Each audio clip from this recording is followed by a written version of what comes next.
Sir, sana sinama mo kami dito sa destino mo sa Bulacan. Na walang katuloy ng mga kasamang very handsome. Teka. Kami lang. Siningit mo na naman sarili mo eh. Nakikiride on ka na naman eh. Talaga, oh. Sir, napapansin namin, lahat ng mga kasama mo, mahahaba buhok. Parang mga hiping kulelat. Mga mukhang basura. Oh, tingnan mo na naman to. Nanlait ka na naman. Handsome ka nga pero ang sama ng mukha mo. Ikaw talaga, oh, kahit kailan bad breed ka talaga. Edwin, sa atin ng dalawa, masama ba tabas ng mukha ko? Tinong mga Hindi naman, tol. Lakas nga ng dating. Style Bago B. yun, ah. Ano yung style B? Bulok. Huh?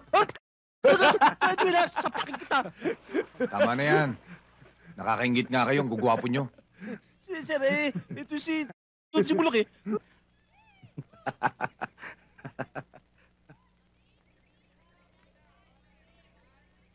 Ang totoo nga niyan, pinagre-resign ko na ang sir nyo. Wag, ma'am.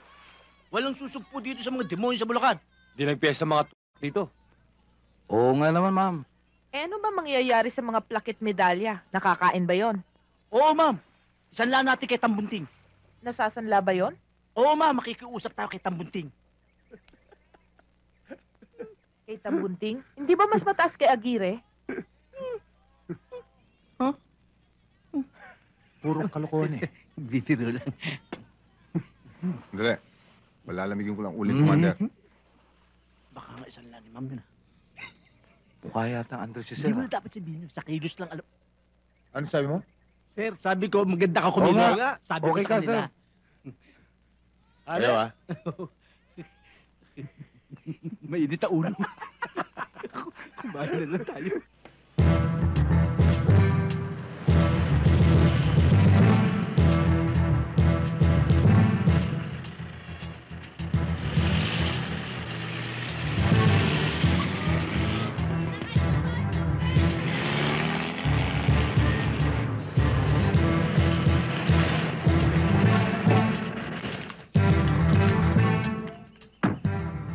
Sweetheart, alam ko nagtatampo ka na sa akin.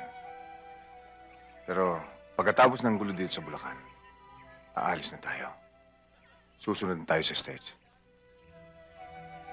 Aasahan ko yan. Yeah, that's a promise. Promise? Yeah, cross my heart. Hope to die. Pare.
Mauna na kayo!